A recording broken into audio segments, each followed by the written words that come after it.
Bonjour à tous, direction l'hippodrome de Deauville ce mardi pour une nouvelle émission Quintet Flash. Et c'est un Quintet Plus qui va se disputer dans le trophée du personnel des courses et de l'élevage. C'est l'handicap de la Manche.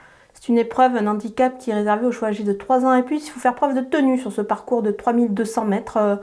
Donc voilà, il va falloir tenir la distance ici. On a affaire quand même à quelques spécialistes justement de ce genre de parcours. Au départ, 16 éléments, des concurrents qu'on a déjà vus à l'œuvre à ce niveau de la compétition. Je pense qu'on peut faire confiance. Moi, j'aime bien mes bases avant le coup, il vaut mieux. Voilà, mais on va voir tout ça avec mon analyse.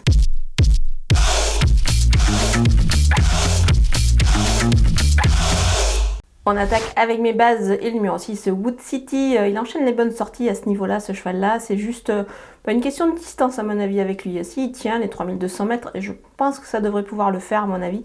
Il ne va pas taper loin, évidemment, il peut envisager le succès. Le numéro 9, Quintana Blue, elle est en forme, est montée par un jockey également au top actuellement sur l'hippodrome de Deauville. Donc voilà, à mon avis, elle a sa place à l'arrivée.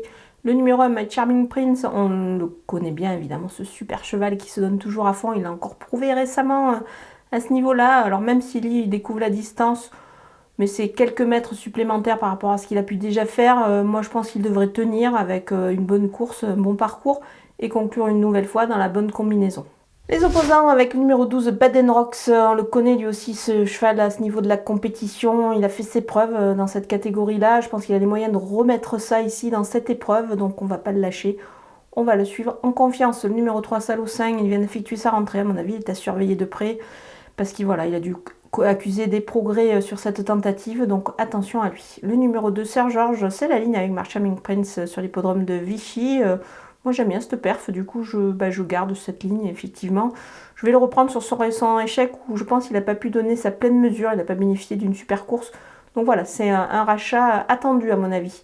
Le numéro 14, la Templière, moi j'aime bien cette jument qui est capable de finir assez fort ses parcours, surtout si la piste s'assouplit, ça tend un petit peu vers ça sur l'hippodrome de Deauville. Donc voilà, on va la suivre en confiance ici. Mon coup de poker, c'est le numéro 16, Saint-Gérand. Il monte de catégorie, mais pourquoi pas à ce point-là, ça peut être amusant. Le cheval est en forme, il peut créer une petite surprise avant le coup dans cette épreuve.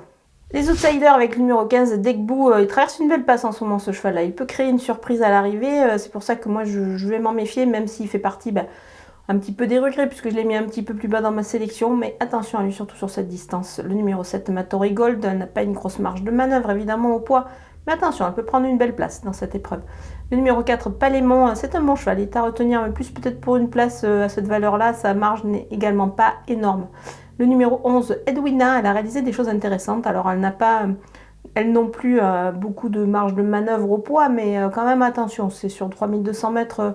Des fois aussi, l'aptitude à la distance, ça peut faire la différence. Donc, on va la glisser dans une combinaison élargie. Le numéro 10, No More Bolero, il aborde une telle distance pour la première fois.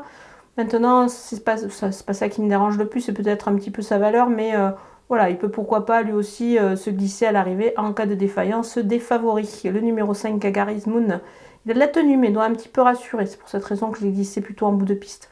On termine avec les délaissés et le numéro 8, Gallego Star. Il reste sur des échecs et je pense qu'il aura un petit peu de mal dans cette épreuve. Le numéro 13, Barbadin, c'est une petite rentrée. Il peut manquer d'une course, du coup...